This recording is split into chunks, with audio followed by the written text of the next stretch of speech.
श्री परमात्मने नमः। साधन सुधा सिंधु अध्याय शब्द से शब्द अतीत का लक्ष्य।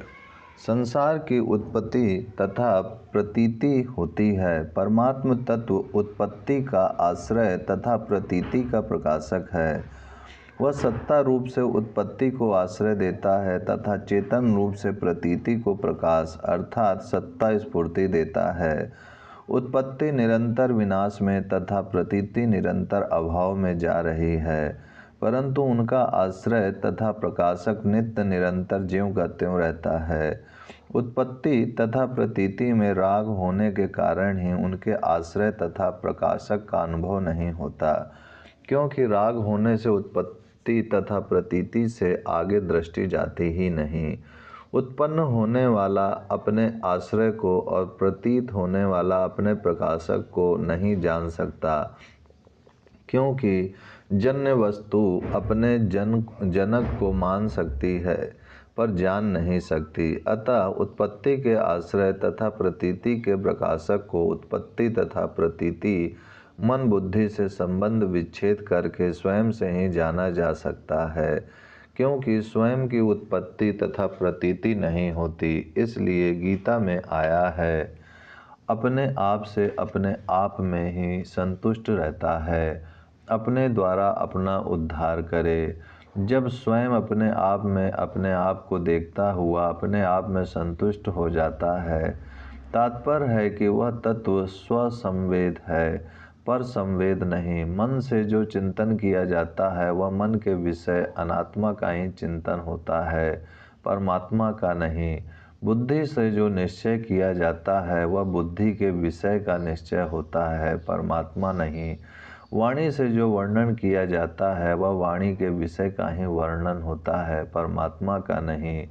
तात्पर्य है कि मन बुद्धि वाणी से प्रकृति के कार्य का ही चिंतन निश्चय तथा वर्णन किया जाता है, परंतु परमात्मा की प्राप्ति मन बुद्धि वाणी से विमुख संबंध विच्छेद होने पर ही होती है। उपनिषद में आया है, जो वाणी से नहीं बोला जाता प्रत्यतु जिससे वाणी बोली जाती है उसी को तू ब्रह्म जान। वाणी से बोलने में आने वाले जिस तत्व की लोग उपासना करते हैं वह ब्रह्म नहीं है। जो मन अंतःकरण से नहीं जाना जाता प्रत्यतु जिससे मन जाना हुआ कहा जाता है उसी को तू ब्रह्म जान। मन बुद्धि से जानने में आने वाले जिस तत्व की लोग उपासना करते हैं वह ब्रह्म नहीं है। प्रकृति के कार्य मन बुद्धि वाणी से जब प्रकृति का भी वर्णन नहीं हो सकता, तो फिर प्रकृति से अतीत तत्व का वर्णन हो ही कैसे सकता है। हम प्रकृति के राज्य शरीर संसार में बैठे हैं, अतः प्रकृति के अंश मन बुद्धि इंद्रियों से ही हम सत्य तत्व परमात्मा का वर्णन करते हैं, परंतु वह वर्णन वास्तव में असत्य का ही होता है। सत्य का वर्णन तो कभी हुआ नहीं, होगा नहीं, होना संभव ही नहीं। इसलिए उपनिषद में आया है, वाणी से जो कुछ भी बोला जाता है, संकल्पों से जो कुछ कल्पना की जाती है तथा मन से जो कुछ चिंतन किया जाता है वह सब का सब मिथ्या ही है, इसमें कोई संशय नहीं है।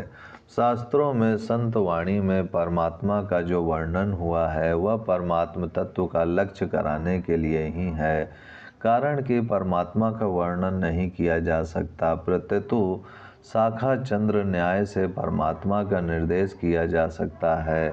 अतः शास्त्र और संत शब्दों से शब्दातीत का लक्ष्य कराते हैं, वर्णन से वर्णन अतीत का लक्ष्य कराते हैं। जैसे लक्ष्य तक बंदूक नहीं पहुंचती प्रत्यतु गोली पहुंचती है, ऐसे ही परमात्मा तक शब्द वर्णन नहीं पहुंचता प्रत्यतु परमात्मा का उद्देश्य होने से साधक का भाव परमात्मा तक पहुंचता है। परंतु यह दृष्टांत भी ठीक नहीं बैठता, क्योंकि वास्तव में साधक का भाव परमात्मा तक नहीं पहुंचता प्रत्यतु केवल उसका भ्रम वहम अज्ञान मिटता है, जिससे उसको अपने में ही नित्य प्राप्त परमात्म तत्व का अनुभव हो जाता है।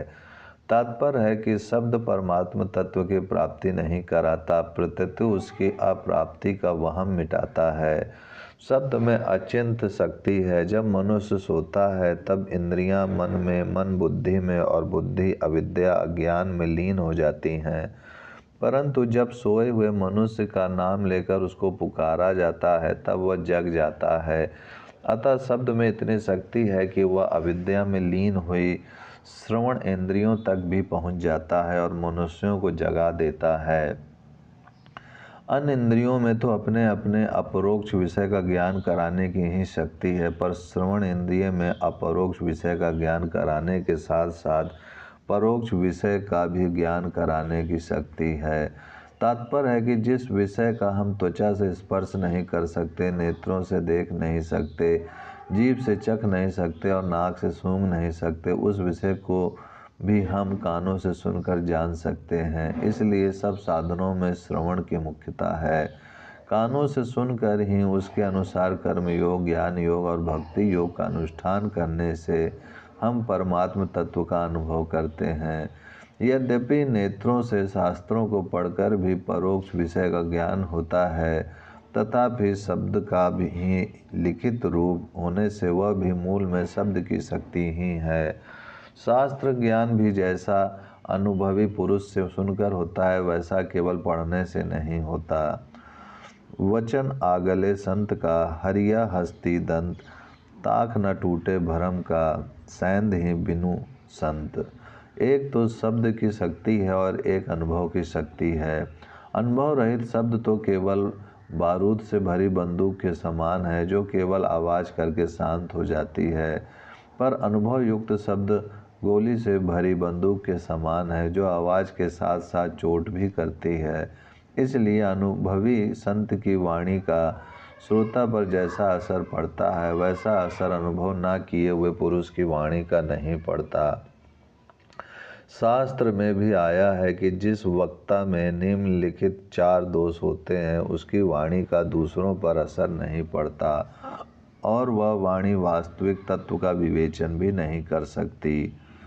भ्रम, वस्तु जैसी हो वैसी ना दिखकर और तरह की दिखे, यह भ्रम है। अगर वक्ता के अंतःकरण में संसार की सत्ता और महत्ता होगी तो वह तत्व की जो बात कहेगा उसका दूसरों पर असर नहीं पड़ेगा, क्योंकि उसके अंतःकरण में संसार की सत्ता और महत्ता अखंड रूप से रहती है। अतः उसकी बात सीखी हुई ना होकर अनुभव की हुई होनी चाहिए। अगर उसको अपनी बात पर कोई संदेह हो तो स्पष्ट रूप से कह देना चाहिए कि मैं इस विषय में निसंदिग्ध नहीं हूँ। छिपाव न करके स्पष्ट रूप से कहीं बात का दूसरों पर असर पड़ता है। प्रमाद, आओ सावधानी बेपरवाह को प्रमाद कहते हैं। अगर वक्ता जो विषय जानता है उसका तत्परता से विवेचन नहीं करता, मन लगाकर ठीक तरह से नहीं कहता, दूसरों को समझाने में उपेक्षा बेपरवाह करता है, तो उसकी बात का दूसरों पर असर नहीं पड़ता। लिप्सा, रुपए पैसे, मान बड़ाई, आदर सत्कार, सुख आराम आदि कुछ भी पाने की इच्छा को लिप्सा कहते हैं। अगर वक्ता में लिप्सा होगी तो वह स्पष्ट बात नहीं कह सकेगा, प्रत्येतो वही बात कहेगा जिससे स्वार्थ सिद्ध हो। अगर उसको स्वार्थ में बाधा लगती दिखेगी तो वह सच्ची बात को भी छिपा लेगा। करुणा पाटव, करणों में पटुता कुशलता न होने को करुणा पाटव कहते हैं। वक्ता जिन मन बुद्धि इंद्रियां आदि करणों से अपने भाव प्रकट करता है, उनमें कुशलता नहीं है। वह श्रोता की भाषा को नहीं जानता, श्रोता के भाव योग्यता आदि को नहीं समझता।